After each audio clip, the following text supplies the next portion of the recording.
Iya, saya polisi, Mbak. Sena ini konsultan saya di Kusya. Saya memang polisi, Pak. Polisi tidur, Pak.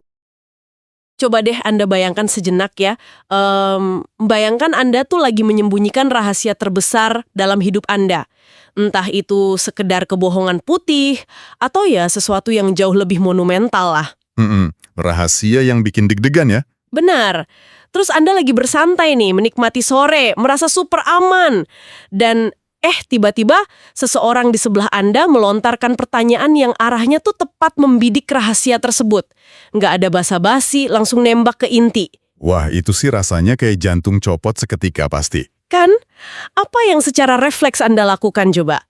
Apakah Anda panik sampai berkeringat dingin? Atau lari mencari 1001 alasan? Atau malah Anda justru memilih untuk melawak? Nah, biasanya kan otak kita tuh cuma punya beberapa mode darurat ya saat menghadapi ancaman semacam itu. Kita mengenalnya dengan insting fight, flight, atau freeze. Jadi melawan, lari, atau ya membeku di tempat gitu aja. Kayak rusak kena lampu sorot mobil gitu ya? Tepat banget. Amigdala di otak kita itu kan ngebajak logika dan menuntut reaksi perlindungan instan. Tapi, memilih untuk melucu di tengah krisis, wah itu anomali sih. Sangat anomali. Butuh kontrol kognitif tingkat tinggi banget untuk bisa menimpa insting panik biologis dengan improvisasi humor sebuah lelucon yang terstruktur. Dan anomali luar biasa itulah yang akan jadi fokus utama dalam eksplorasi mendalam kita hari ini. Kita udah mengumpulkan berbagai ulasan, reaksi, dan analisis mengenai sebuah momen viral yang luar biasa dari sinetron Terikat Janji.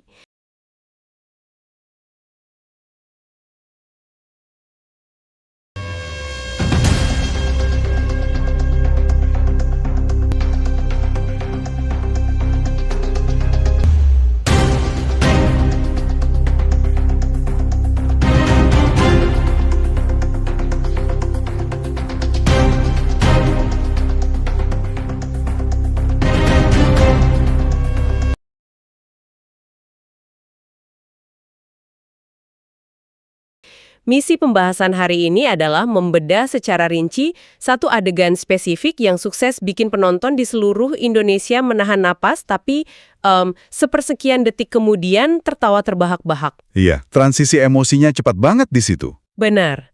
Kita bakal melihat gimana aktor Arya Saloka menggunakan kecerdasan aktingnya untuk menjinakkan adegan yang penuh ketegangan ini. Mari kita bedah ini bareng-bareng. Boleh. Yang bikin sumber materi kita hari ini begitu mempesona adalah kita nggak sekedar membahas sebuah jalan cerita fiksi ya. Kita lagi melihat anatomi dari gimana manusia bisa memanipulasi situasi sosial dan psikologis murni melalui bahasa tubuh, pengaturan tempo, dan respons verbal yang benar-benar di luar dugaan. Oke, mari kita bayangkan ulang situasinya. Biar konteksnya jelas nih bagi Anda yang sedang mendengarkan. Sumber kita tuh menyebutkan kalau adegannya dimulai dengan setting yang sangat kasual. Karakter yang jadi pusat perhatian kita ini adalah Sena. Yang diperankan oleh Arya Saloka, ya? Iya betul, Arya Saloka.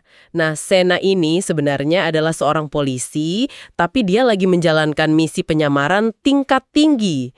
Dan penyamarannya ini menuntut dia untuk membaur secara total di jalanan. Tebak jadi apa? Jadi seorang penjual ketoprak. Itu pilihan penyamaran yang sebenarnya sangat berisiko tinggi loh. Oh iya, kenapa tuh? Ya bayangkan saja, menjadi pedagang kaki lima itu berarti Anda ndak punya dinding pembatas sama sekali dengan publik. Anda secara otomatis harus berinteraksi dengan puluhan atau bahkan ratusan orang asing tiap harinya.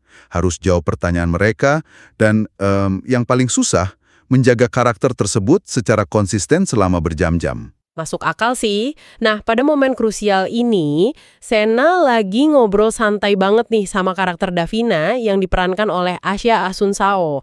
Interaksi mereka tuh digambarkan sangat nyaman. Ada tatapan penasaran dari Davina, dan Arya Saloka sebagai Sena terlihat sangat menguasai persona tukang ketopraknya ini. Semuanya tampak aman terkendali ya. Persis, sampai kemudian dari arah samping muncul seorang pria asing yang dengan nada sangat serius tiba-tiba nyeletuk, apakah bapak ini polisi yang menyamar sebagai penjual ketoprak? Wah, menurut saya ini gila sih. Pertanyaannya langsung telak banget. Kan? Disinilah bagian yang sangat menarik buat saya. Gimana coba seseorang bisa bertransisi dari mode santai ke mode waspada dalam hitungan detik saat kamera terus menyala. Disitulah letak tantangan terbesarnya sebenarnya. Pertanyaan itu kan bukan sekedar basa-basi jalanan, tapi itu ancaman langsung terhadap keseluruhan identitas dan misinya Sena. Kalau kita perhatikan detail akting yang dibahas dalam sumber-sumber kita, eksekusi Arya Saloka itu sangat brilian. Oh wow, detail yang kayak gimana tuh? Jadi Arya Saloka harus menampilkan dua lapisan emosi sekaligus nih. Di satu sisi, ekspresi kaget Sena harus muncul dong, karena kalau dia nggak kaget ditanya hal seaneh itu, dia justru bakal terlihat makin mencurigakan kan? Ah iya, benar juga. Orang normal pasti kaget dituduh intel. Betul sekali. Namun di sisi lain, kekagetan itu nggak boleh berubah jadi kepanikan yang berlebihan. Arya Saloka mengontrol micro expression atau ekspresi mikronya dengan luar biasa. Dia membiarkan matanya sedikit melebar, tapi otot-otot di sekitar mulutnya dengan cepat mengunci kembali. Jadi sebuah senyum tipis yang ambigu. Kalau boleh saya pakai analogi di sini nih, menonton adegan itu rasanya kayak kita lagi main Jenga. Anda tahu kan permainan nyusun balok kayu itu? Oh iya, yang kalau ditarik salah satu bisa rubuh semua? Nah itu, suasana santai dan keakraban antara Sena dan Davina di awal adegan ibarat menara Jenga yang udah terbangun rapi dan lumayan tinggi. Pondasi obrolannya kuat, lalu pertanyaan interrogatif dari orang asing tadi itu ibarat ada tangan tak terlihat yang secara tiba-tiba narik paksa balok krusial yang ada di bagian paling bawah. Dan tiba-tiba seluruh menara itu bergoyang hebat. Benar banget, kita sebagai penonton tuh bisa seolah ngerasa ini gesekan kayunya, dan menara itu seakan diam melayang di udara, hampir runtuh berantakan. Analogi menara Jenga yang bergoyang itu sangat merepresentasikan apa yang terjadi secara psikologis sih. Bagian yang paling krusial dari momen itu adalah sepersekian detik jeda di mana semuanya serba nggak pasti. Yang bikin kita ikutan tahan napas ya. Arya Saloka menciptakan ruang hampa ketegangan di layar. Dia sengaja menahan napas karakternya sebentar, bikin Davina dan tentunya penonton di rumah menggantung dalam ketidakpastian antara kecurigaan dan kebingungan. Tapi ini memunculkan satu pertanyaan kritis nih buat saya. Kalau saya yang ditodong pertanyaan yang membidik rahasia terbesar saya, kayak gitu, refleks biologi saya pasti bikin saya terbata-bata. Atau ya minimal langsung menyangkal dengan keras kayak, wah bukan pak, salah orang nih. Itu reaksi yang sangat wajar. Iya kan, bukankah reaksi kaget berlebih itu wajar? Namun, gimana Arya Saloka bisa menahan kepanikan itu sedemikian rupa, sehingga kecurigaan Davina nggak berubah jadi vonis pasti saat itu juga? Gimana dia mencegah menara jengganya runtuh menimpa lantai? Perbedaan mendasarnya itu ada pada insting seorang agen rahasia yang terlatih. Yang dalam hal ini, diterjemahkan ke layar dengan presisi oleh Arya Saloka. Menyangkal dengan keras atau bersikap defensif, itu justru respons klasik dari orang yang bersalah. Oh, malah kelihatan bohongnya ya kalau kita ngegas. Tepat. Otak manusia secara bawah sadar itu pintar banget membaca kepanikan. Kalau Arya Saloka membelalakan mata terlalu lama atau suaranya naik 1 oktav aja saat menyangkal, itu otomatis jadi konfirmasi dari kecurigaan tersebut. Jadi dia milih jalur yang beda nih. Betul, sebaliknya, dia bermain di wilayah abu-abu. Dia membiarkan Davina memproses sendiri situasinya. Memberinya ruang untuk berpikir kayak, bapak ini kaget karena tuduhannya benar, atau dia kaget karena pertanyaannya emang terlalu konyol. Wah, pinter banget main psikologisnya. Dan setelah ketegangan itu ditarik sampai titik melar maksimal, kita tiba di momen penyelamatan yang jadi inti keviralan adegan ini. Bagian favorit semua orang nih. Iya, respons Sena tuh bener-bener di luar nalar kepanikan biasa. Dia cuma tersenyum santai, menatap orang asing itu, dan bilang, iya benar mbak, saya ini memang seorang polisi yang menyamar, tapi yang benar itu polisi tidur. Hahaha, iya itu lucu banget sih. Gila kan? Dari semua kemungkinan teknik mengelak yang ada di dunia ini, dia justru memilih untuk membenarkan tuduhan itu di awal dan kemudian ngebanting setirnya di akhir kalimat. Manuver membenarkan lalu membelokkan ini tuh secara linguistik dan psikologis adalah taktik yang super jenius. Di dalam teori komedi, mekanisme ini kita kenal dengan sebutan linguistic misdirection atau pengalihan arah bahasa. Kayak tukang sulap ya, mengalihkan perhatian kita. Persis. Sena secara sengaja mengambil kata yang paling mengancam di ruangan itu, yaitu kata polisi. Dan alih-alih menghindarinya bak ranjau darat, dia justru memungutnya dan menjadikannya senjata. Saat Arya Saloka mengucapkan, "Iya benar," otak Davina dan otak penonton pasti langsung membunyikan alarm keras. Alarm yang berbunyi kayak, hah? Dia ngaku. Identitasnya terbongkar sekarang, gitu kan? Iya. Gelombang kejutnya sengaja diciptakan di situ. Otak kita udah bersiap menghadapi konflik besar. Tapi sesaat kemudian, kalimat itu dilanjutkan dengan punchline yang mengubah makna polisi menjadi sesuatu yang sangat absurd dan nggak bernyawa secara harfiah di kultur kita. Polisi tidur alias gundukan pembatas jalan. Astaga, receh banget tapi efektif. Nah, disinilah letak kehebatan neurologis dari sebuah humor. Antisipasi ancaman yang udah menumpuk di otak Davina, tiba-tiba kehilangan sasarannya. Energi ketakutan itu nggak punya tempat untuk pergi, selain meledak jadi tawa. Jadi ketegangannya langsung cair ya? Betul. Arya Saloka menggunakan kata polisi sebagai semacam jembatan roller coaster lah. Membawa situasi dari puncak bahaya yang sangat nyata, menukik tajam menuju absurditas yang sama sekali nggak mengancam. Dengan kata lain, lelucon receh itu bertindak sebagai katup pelepas tekanan psikologis. Coba deh untuk Anda yang sedang mendengarkan, ingat-ingat lagi kehidupan Anda sehari-hari. Pernahkah Anda menggunakan humor receh atau jokes bapak-bapak saat terjebak dalam situasi yang sangat canggung? Atau mungkin pas meeting yang lagi tegang-tegangnya ya? Nah, iya. Atau mungkin pakai tawa untuk mencegah sebuah kebohongan kecil Anda terbongkar di depan pasangan. Ngaku deh. Humor tuh emang sering kali jadi perisai pertahanan terbaik kan? Karena kalau kita pakai logika atau penyangkalan keras, kita justru berpotensi terlihat makin bersalah dan defensif. Terlebih lagi ya, ketika kita berhasil bikin seseorang tertawa, kita secara biologis menurunkan pertahanan kognitif mereka. Sena sangat paham, kalau dia bisa memancing senyum atau tawa dari Davina, maka lapisan kecurigaan logis di otak Davina akan tertimpa oleh respons emosional positif dari tawanya itu. Wah, ini manipulasi tingkat tinggi sih. Dan manuver ini makin sempurna karena ada tarian dua arah dengan lawan mainnya. Asya Asun Chao yang memerankan Davina menampilkan mikrotransisi yang luar biasa natural. Dari alis yang berkerut curiga, mata yang menatap tajam nahan nafas, sempri jeda sesaat sebelum punchline itu akhirnya terproses di kepalanya. Terus perlahan-lahan bahunya turun merespons kelegaan itu ya? Betul, diikuti oleh sebuah senyuman. Dinamika emosional dari kedua aktor ini yang bikin adegannya kerasa begitu hidup. Dan efek dari manipulasi emosi di layar itu ternyata nggak cuma dirasakan oleh karakter Davina aja kan. Penonton di rumah juga ikut meledak kelegaannya. Saya lihat di kumpulan data kita nih, reaksi netizen dari berbagai platform media sosial benar-benar mencerminkan resonansi emosional yang intens banget dari satu adegan itu. Reaksinya pasti pecah banget ya. Banget. Beberapa kutipan langsung yang viral misalnya ada yang nulis, "Kak Sena jago ngelawak ya, hehe." Lalu ada penonton lain yang lebih jeli ngerangkum perasaannya, dia nulis, "Perasaan tegang seluruh penonton Indonesia, Sena pinter banget jawab kayak gitu." Tuh kan, terbukti satu Indonesia ikutan tegang. Bener. Dan tentu saja nggak lengkap rasanya kalau nggak ada reaksi khas netizen yang salah fokus. Ada komentar yang bunyinya, "Si Hena penjual ketoprak paling ganteng deh." Netizen kita emang nggak pernah gagal kalau soal salah fokus. Tapi, fenomena viral ini tuh bukti konkret kalau penampilan Arya Saloka berhasil menciptakan ikatan emosional kolektif.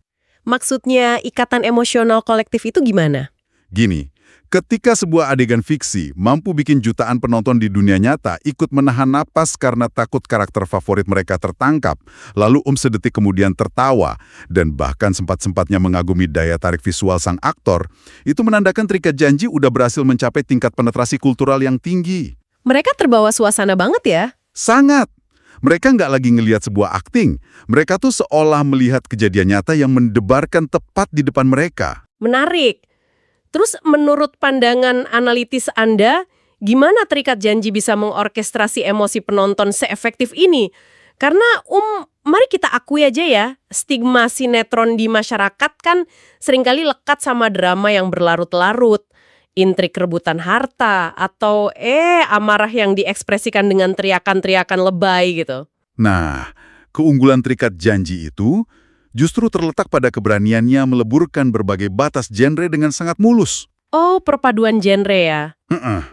Mereka menyuguhkan drama misteri investigasi yang punya beban mental lumayan berat bagi penontonnya, tapi dengan cerdas menyediakan kantong-kantong hiburan ringan, persis di titik-titik ketegangan tertinggi. Ibaratnya dikasih napas di tengah-tengah adegan lari maraton gitu. Betul sekali. Dan keberhasilan formulasi ini sangat bergantung pada kemampuan Arya Saloka sebagai jangkar ceritanya. Dia harus bisa beralih dari detektif yang tegang menjadi komedian bergaya deadpan dan tetap menjaga chemistry romantis sama lawan mainnya secara bersamaan. Kemampuan multidimensional Arya Saloka inilah yang jadi lem perekat buat penonton untuk terus setia ngikutin perjalanannya Sena. Tunggu sebentar. Saya mau sedikit pushback di bagian ini. Tolong luruskan kalau asumsi saya keliru ya. Silakan. Saya sering banget dengar argumen kalau seorang penulis naskah yang brilian itu bisa bikin aktor manapun terlihat bagus. Nah, apakah momen ajaib ini bisa terjadi murni karena kehebatan naskah komedinya aja di atas kertas? Maksudnya gimana tuh? Ya, maksud saya lelucon polisi tidur itu kan udah disiapkan sama tim penulisnya dong. Bukankah teks komedinya yang sebenarnya melakukan pekerjaan paling berat di sini terlepas dari siapapun yang merangkainya? Pertanyaan yang sangat bagus. Memang benar kalau naskah adalah cetak birunya dan lelucon polisi tidur itu sendiri udah cerdas secara tekstual. Tapi komedi, terutama komedi yang dilahirkan dari rahim sebuah krisis ketegangan ya, itu 100% bergantung pada eksekusi atau delivery-nya. Berarti cara penyampaiannya yang jadi kunci? 100%. Naskah hanya ngasih kata-katanya, tapi aktorlah yang menentukan nadanya. Coba bayangin, kalau Arya Saloka mengucapkan kalimat polisi tidur itu setengah detik aja lebih cepat, atau dengan intonasi suara yang bergetar, atau bahkan matanya menghindari kontak mata dengan Davina, lelucon itu pasti bakal mati seketika. Jadi menara jenganya akan tetap runtuh berserakan. Tepat. Alih-alih terdengar seperti orang santai yang lagi ngelucu, itu malah bakal terdengar kayak seseorang yang lagi panik dan meracau. Eksekusi aktor lah yang memompa napas kehidupan ke dalam teks yang mati itu. Wah, saya baru kepikiran sampai sejauh itu. Iya, kemahiran Arya Saloka dalam mata ruang, menakar tempo pernapasan adegan, dan mengeksekusi senyum yang pas di bawah tekanan itulah yang menerjemahkan ide cemerlang dari penulis naskah jadi sebuah momen televisi yang benar-benar ikonik.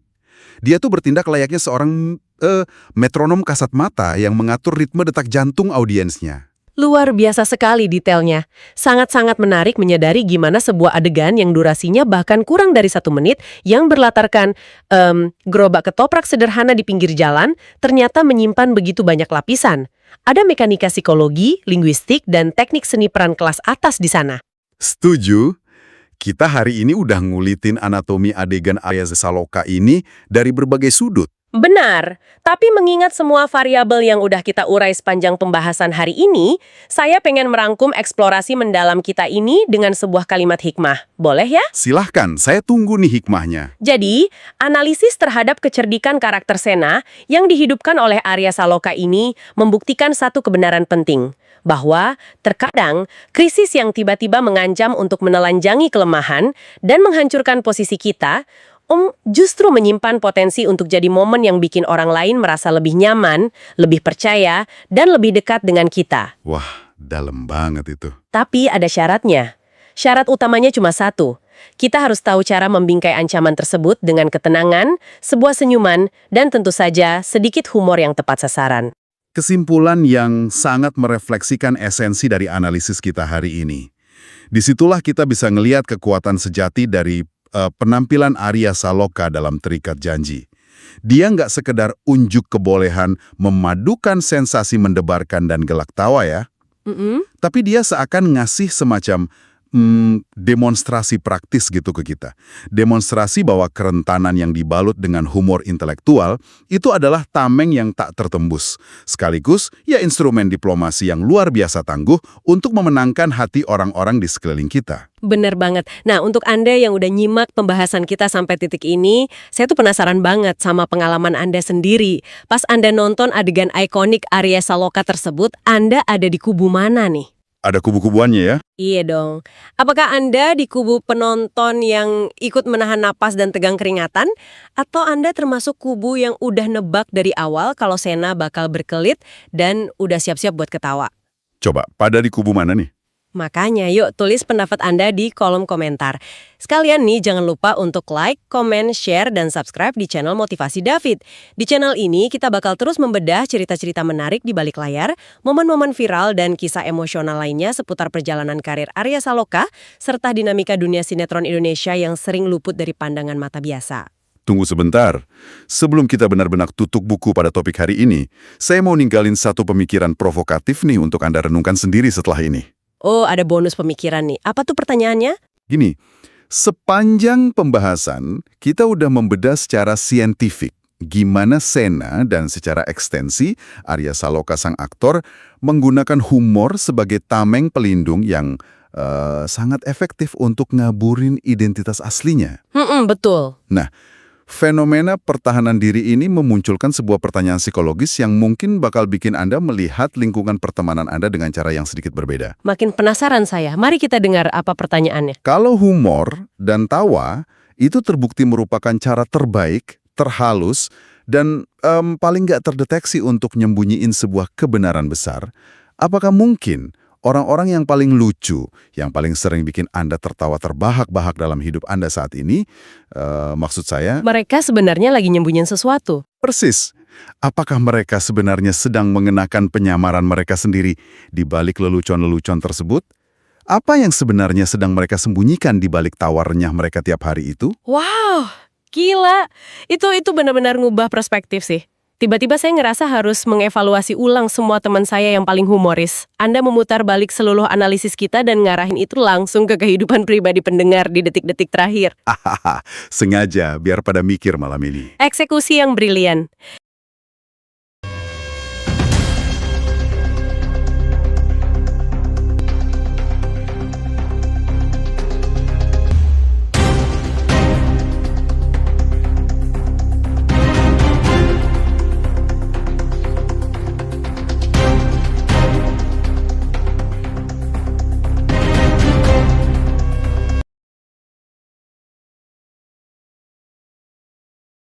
Terima kasih untuk analisis komprehensifnya hari ini. Dan pastinya terima kasih yang sebesar-besarnya kepada Anda yang udah nemenin eksplorasi mendalam kita.